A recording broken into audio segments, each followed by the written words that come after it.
Well, friends, yes, as Bana shared with you, we have a big man, really man we respect, we honor, one that has modeled life for us, and we really, really appreciate his journey. And yes, even as a dad base, dad base is a men's ministry that's passionate about rescuing every boy and man from a sonship crisis, as Barnabas shared. One of the things that we really, really want to normalize is conversations about our fathers, but then also just building communities of men where we can work together.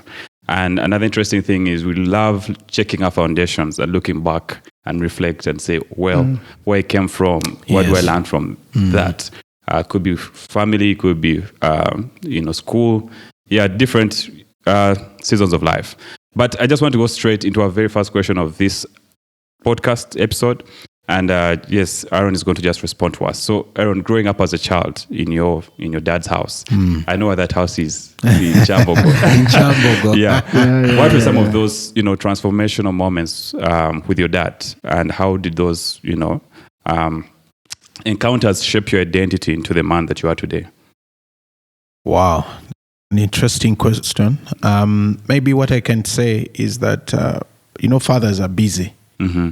Yeah. And because he was a lecturer, busy teaching, he would be moving up and down. But I remember some of the time that we spent together. That was when he would take me in his car. We would drive off to Rakai. And I think by that time I was crazy. When you're growing up, you're young people, stubborn. How old were you at that time? And so my father said, no, I think I need to show this boy where I get the money, the fees that I pay. What age were you at that time? I was around 15, 16. O level. And so he would drive off to Massacre deep in Rakai, and he would book a hotel.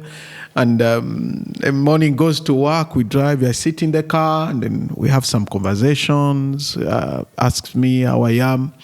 The other that I remember is he would take us out, and we would go and sit and eat and have a good time together. But also I remember the engagement we had with him when I was not happy, and we were having conflict because I thought that as a firstborn, I wasn't loved. There was nothing to show that they loved me. So I was violent. I wanted to show them that I can make it in life without them. And that time, I said, no, I'm going to leave home. And my father said, okay, you can't go. Wow. Now my mother said, no, where are you going to go? I said, I'll go to my grandmother's house in the village. My mother said, no, you don't be stupid. Just calm down. But I had those moments. But I also had rough time. When he would come back home, he would just run off from the TV and just go into our rooms. Yeah.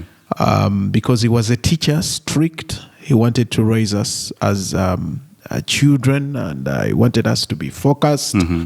So we had different encounters, the good moments and the hard times, there are many. But what I remember, the best moment is is a time where he tells me that, I was like you. I went through a hard time. That's when I had gone somewhere and I'd wanted to go and study. And then they said, no, you cannot qualify. Then he came back. He phoned me at home and he said, no, it's okay. I was in that position many years ago. You'll make it. And that really moved me. Wow. Would you say that you would say there are things that in your relationship you would want to emulate as a father, and then some that you would want to keep back? I think that's true. Do you mind sharing some, maybe a few moments that you went through that you're like, no, I wouldn't want to emulate this? Again, the backing.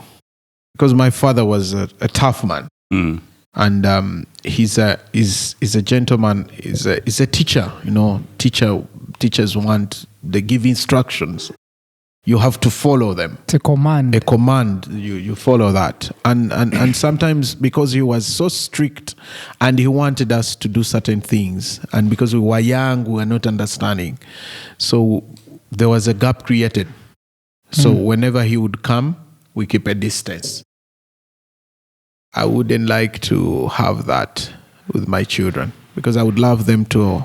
Though it's a problem, because if you're grown up in such a environment, it's sometimes you take on those little bit of the aspects, and they come out and sometimes they come out. But I think I wouldn't like to take on that. Yeah, I would like to have a relationship with my children. Yeah. My dad was quite similar. Of course, we went through phases where we are like fearing him, and then things changed and went, to a time where you can just approach him and and talk. But of course, there's still that honor and that respect. The respect, yeah, and his word like being final. Yes, the things. There's final, and then there's final. Yeah, and so I know, like you've been sharing with us that you there are things you want to emulate, and we know that those are things that have kind of shaped your identity into being a man. Can you think of like some specifics that have shaped your identity into being the man you are today, in terms of your relationship with your dad? Yes, my father was a working man. He worked so hard. Yeah, and he grew up without a father. He got to know the father in I think senior 5. Wow. So he didn't know the father. So he grew up in hard times. So he worked so hard to be what he was. He taught us to work hard. You wouldn't, if you were to fall sick and he would tell you, you're sick, you've taken medicine, but get up, go and work, go and do this.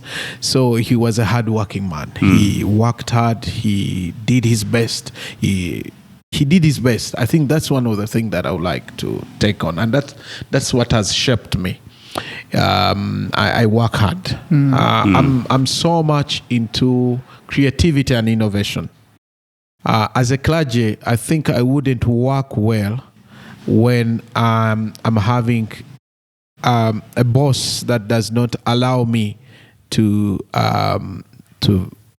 reach out and try out something different. And that's why you see when I get in some places, I would like to innovate, create, bring some change and more into that. And that has shaped me because of him. The other thing is he honored parents. He respected the father. Yeah, even regardless that he met his father at age 5. Yeah, and wondering how that was. He after getting to know him, of course, he was a medical doctor and all that. After getting to know him, he was taken in a good school. They had the time to talk. Even when he passed on, he wasn't around, but they would have that relationship. And I've tried so much to have a relationship with my children, but I still have the toughness, because sometimes you feel like if I do much of the caring and all that, they may take it for granted. That aspect. And sometimes too sweet. Yes, if I'm too sweet, and yet you need to be close to them. You don't want them to keep away and all that. But what is interesting? Sometimes my wife helps to gather them back, and they say, Daddy maybe wasn't well and all that, and then she'll talk to you and say the children are not well here and all that, and you try to improve. But the dynamics of the life that we live in Africa, a lot of moving and all, many stresses. You go back with, you carry work home and all that. But I think those two things, and also he was available. In terms of, he would spend a night. He was not an absentee father. He would work so hard. He's not in the house, but he would come and spend a night. There are some parents who work so hard, and actually they are not available at home. Right. You see them on the weekend. Maybe they are in the bar drinking and all that. Or transitioning. In the night, to the bedroom. But he would get moments where he would take us away and have time with us, and that was something good. And taking me away on the trip, that was a good thing, to know where he gets the money. Yeah. And if I was working away, I would put my children in the car, take them to a far place, show them, hey, friends, this is where I get your money. This is where, so that they can value the money, they can value the education. They know, oh, daddy worked so hard to sustain us. Yeah. And that's what he wanted. That's what he taught me, because I wasn't understanding it. I was just stubborn, in schools, just from this school to another and all that, you don't mind. And so I think he was advised and said, why don't you get that boy and take him? So we drive after 2 hours, 3 hours, it's a long journey, and he's there, you sit in the car, and he doesn't say much. You come back, eat, you have your room, and ask you, how are you? How do you see this place? This is where I get the money that I pay your fees for. Yeah, those kind of things. Well, you guys are, how many? You're the firstborn. So yes, I am the firstborn. We are 5. 5. Are they 4 other guys or? There are 4 other guys. No, there are how many boys were there and the girls? There's one girl there. One girl. The last one. Wondering how it was. I of course, being the firstborn, the stick must have been popular in that house. Well, my dad was not so much, but my mother would try civil. to bring us up. But also because I was the firstborn, I would take on that position. Of disciplining, being hard, because firstborns, they keep deputy on saying, parent. You need a deputy parent. You need to be, why don't you do this? You're going to show them a wrong character and all that. So, that's it was a small family. I love just your dad's intentionality of teaching you a lesson on the trip. Yes. And I mean, as you said, it not even have been him talking so much on the journey, but then just you catching just in the moments observing him. Yeah. But as you shared, I just also realized that could have built a sense of gratitude as well. Yes, appreciating his hard work true. picking it up as well. That's really inspiring. And I think that's really impressive that it came from someone who didn't really grew up with his father and stuff, met his father at a later time. He must have been really exposed to truth to be able to say, let me take my son and have a conversation. He must really have understood that he needs this. Yeah. And I understood after, because I got to know that some of the things that he went through, that he was applying to us and all that, it's because he didn't grow up with a father. Yeah. And we kept on blaming him. And later I got to understand that really there's much he could give.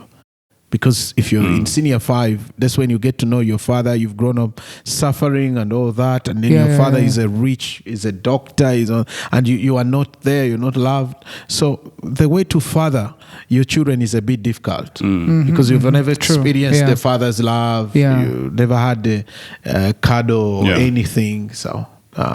same thing with me. I remember I used to over blame my dad. What, you're busy, you're not around, you're beating us, until I got to realize his story. Yes. So, and I was like, man, this guy has even done too much. He's a good dad. Yeah, you're right. Yeah, because in comparison to how he was raised, I was like, wow, he has actually outdone himself. Yes. There's a gentleman who said one time that we either emulate or learn from our fathers. Yes. So, I mean, the responsibilities, either you're going to be inspired to be just like him, or you learn from the situations maybe where he wasn't the best. Yes, and that's where you have to actually seek to be better as well. Yeah. That's amazing. Yeah, true.